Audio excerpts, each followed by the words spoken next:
Okay, today we're covering removing the right side panel, which is basically the brain for the Rcom B60 or Brooder B90. This would also cover the 500 and 600M models, formerly known as just the Rcom Brooder ICU. So let's get started. The first thing you want to do is remove the tray. So set that in a safe place out of the way. And then you're going to need to get the window up and out of the way so you can work on the unit. You can pull the unit forward if you prefer, and actually the window will completely slide out of the unit from the bottom. You can remove it that way if you prefer to do it, but I actually prefer just to push it back and leave it in. So on the inside here, you have 4 Phillips screws, which I'm going to show you. Their areas are here, here, and here at the bottom, and one at the top. You need to remove all of those screws. So we're going to do that now. And like I said, they're just Phillips head screws, so you just need to back those completely out.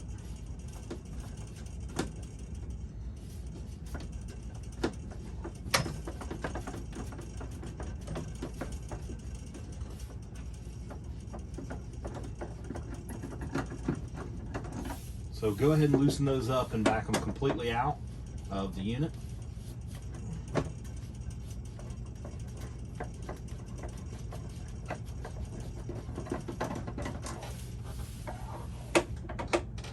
And they are a pretty good ways back in there.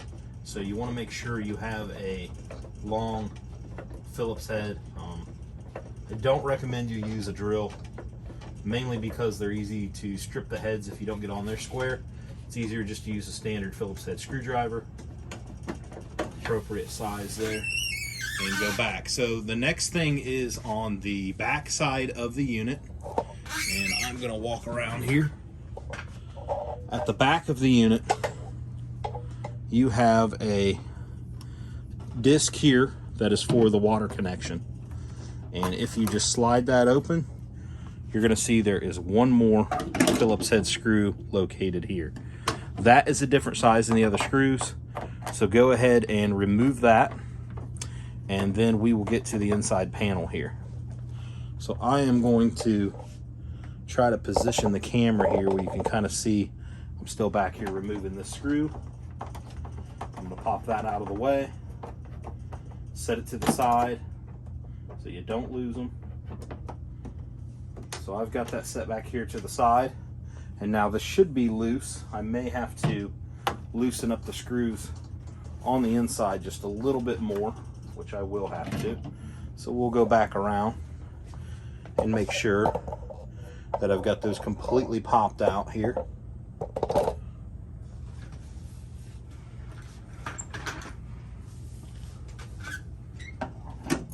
So go ahead and make sure those are completely out.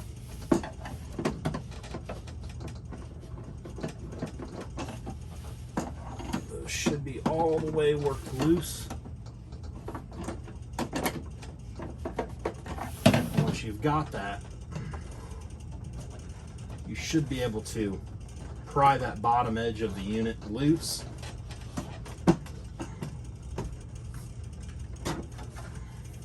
We're still stuck there just a little bit. So let me see which one of these screws we've got in there. Those 3 are loose now. This one up top, back it all the way out.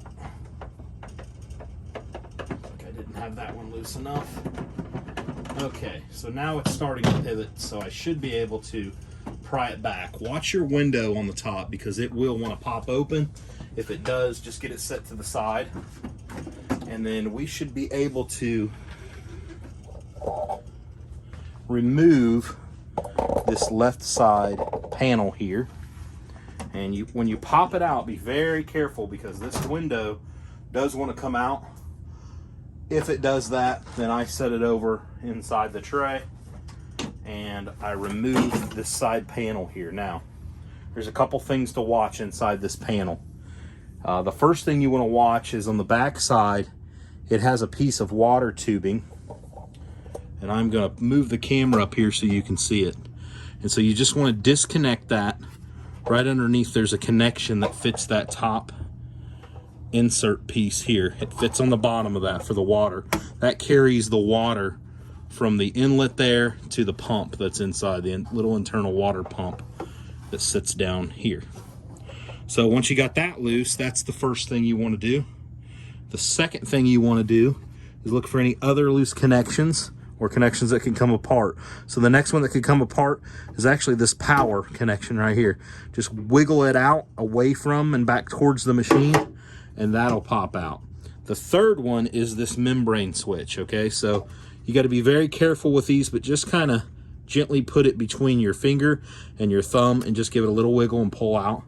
That is going to allow the entire side now to pop off. Take that, set it to the side. Make sure it doesn't get damaged. You definitely don't want to damage that switch. The final steps here are pretty easy to remove the side, because now we've basically got one piece here. So on the outer sides of this, and I'm going to shove it back just a little bit, on the outer sides of this, what we have is where all of this connects. So we've got a couple connections here to a bar, over here to a bar, and up here in behind this card. So I'm actually going to slide the card out and just kind of let it sit there. And I'm going to remove these two screws first. So there's two screws that attach the side panel to every bar. So I am going to take those out, set those screws to the side, and then on the bottom right hand bar and the bottom front bar, the back and the front bar, if you're looking at it from the side, it's the bottom left and bottom right. I'm going to remove those screws. So I'm backing those out right now.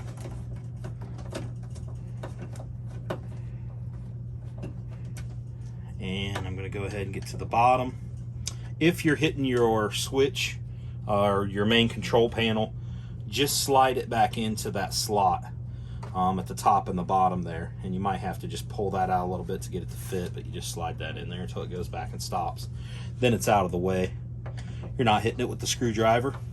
So I'm backing the bottom left or front screws out, detaching this right side panel from the bars.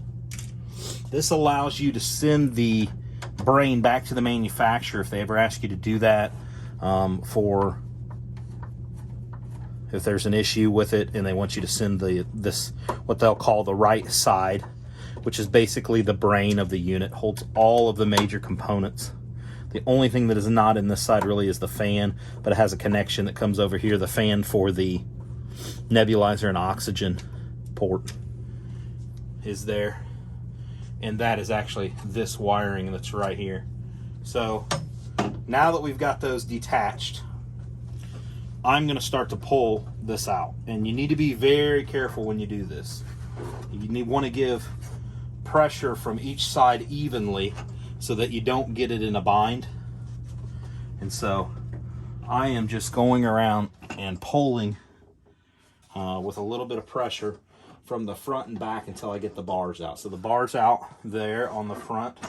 I've now got it out on the top, and I'm working the one that is on the back off. And that one is being a little bit tricky. So I'm going to back the rest of those out here, and that's going to leave a connection piece inside of here that is this black and white cord that runs down. So what I'm doing right now, I'm actually pulling this little piece off, and I'm following these wires. I'm following them all the way down to the board here at the bottom. And so when I do that, then it's labeled NEBU fan on the C9N side. I'm actually going to pull, and I'm going to disconnect this and back that out, and I'm going to cut that little clip that's right there. So when I cut that little clip, it will allow that to release. C9N NEBU fan, which stands for nebulizer fan. I'm just going to come in here with my cutters.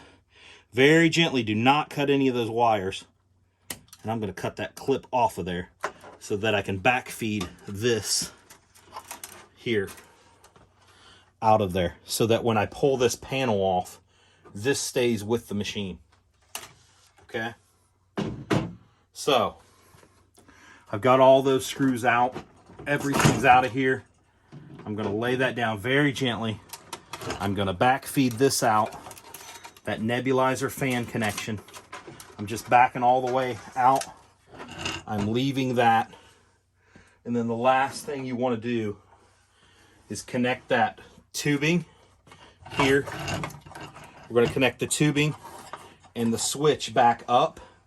And then I'm going to put this piece back on the front piece, and I'll show you what that looks like once I'm done. I'm going to turn this around a little bit here and kind of show you now.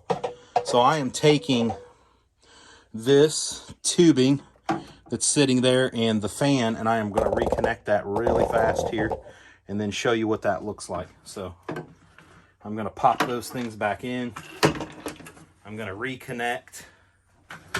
I'm reconnecting my membrane switch so that it doesn't come damaged in transit. That pops in.